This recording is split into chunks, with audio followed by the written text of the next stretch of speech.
Okay, a few deities are important, Molech and Baal, and I'll get into them later. Also, Osiris, Horus, and Amun-Ra.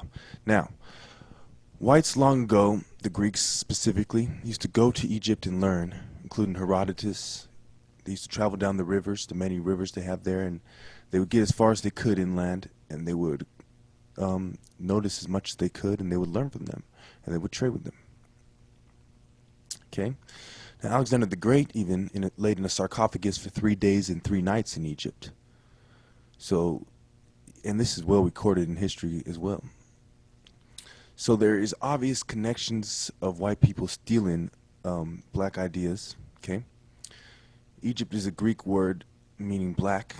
Kemet meant land of the blacks. Okay, and Herodotus recorded them as being people who were dark-skinned and having wool-like hair. Okay. Well, the Egyptians were people that were far more advanced than other peoples. Like the Native Americans built pyramids too, but they didn't have the huge blocks. They didn't have the mathematical genius about them. So they weren't of the same caliber, and they weren't of the same knowledge.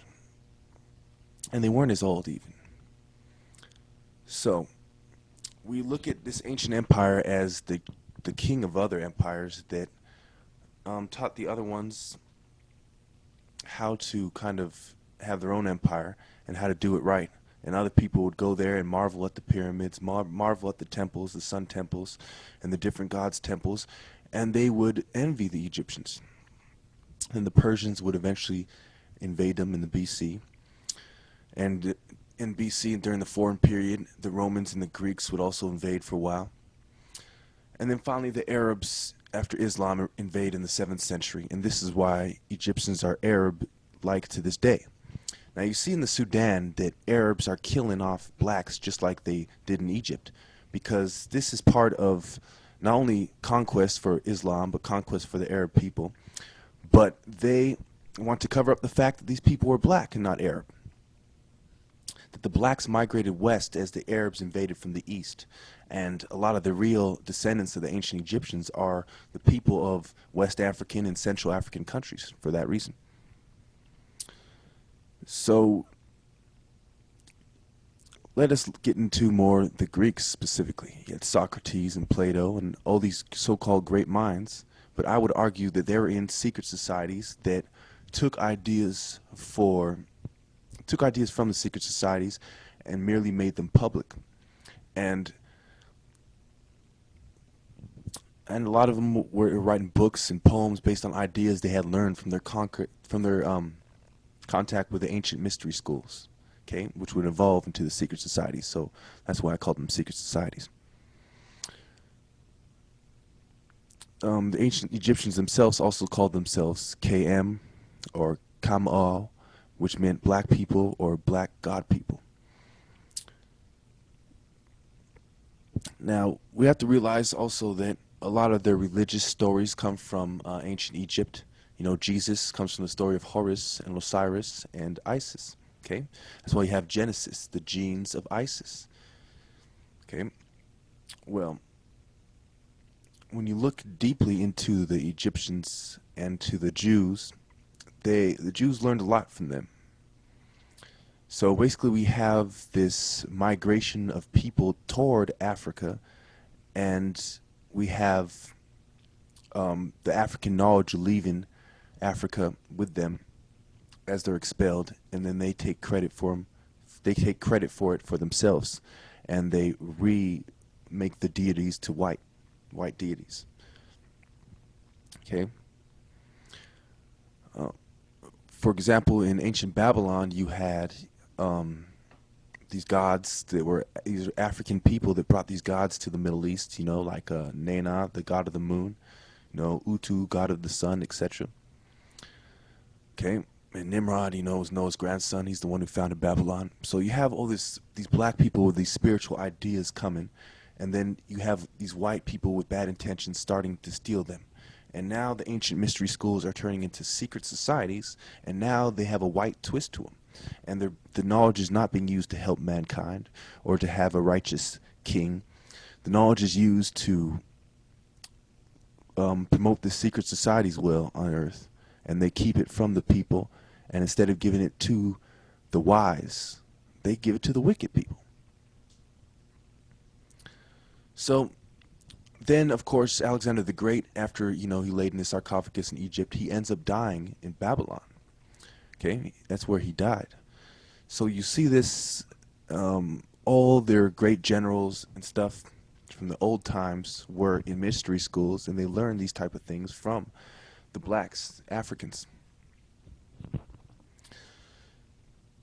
Now, you also have to realize that there's a lot of intermixing with ideas, that people all through history are trading with each other and observing each other and exchanging ideas, sometimes flat out stealing ideas, but sometimes it's just friendly exchange. So there was a level of friendly exchange, but not with these deeper, profound spiritual knowledge. There is no friendly exchange. There is white people going in there, conquering for a while, forcing people to reveal their secrets, taking their secrets, and pretending that they were the ones that came up with them. And these are the Illuminati secret societies I'm talking about that have done this, and they are the ones we have around us to this day. And of course, you had a rebirth of the Illuminati in Bavaria in 1776 on May 1st by Adam Weishaupt.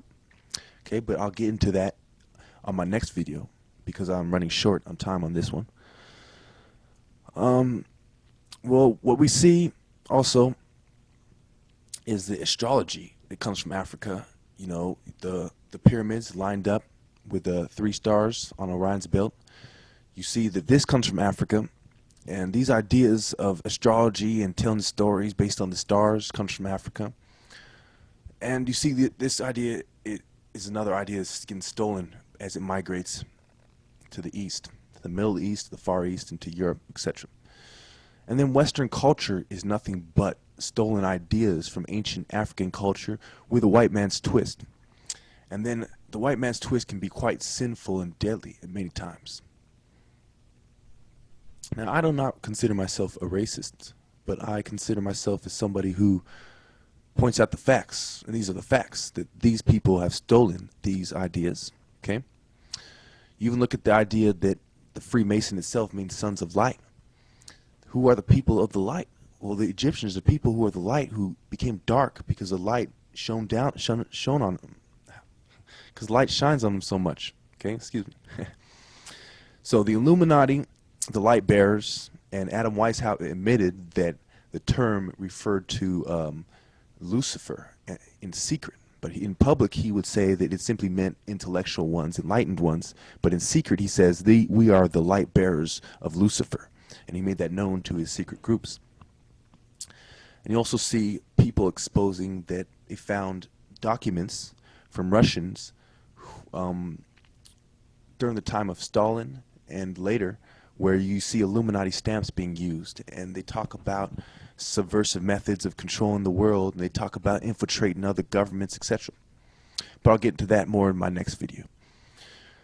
Well, a lot of Alexander the Great, of course, he's known for a few battles and for pushing his army far into Asia. And a lot of the reason why it was more celebrated than say groups like the Mongols, even the Mongols had a bigger empire, is because these are white guys. And the main reason they're getting credit for it is ideas that they have stolen from the Egyptians.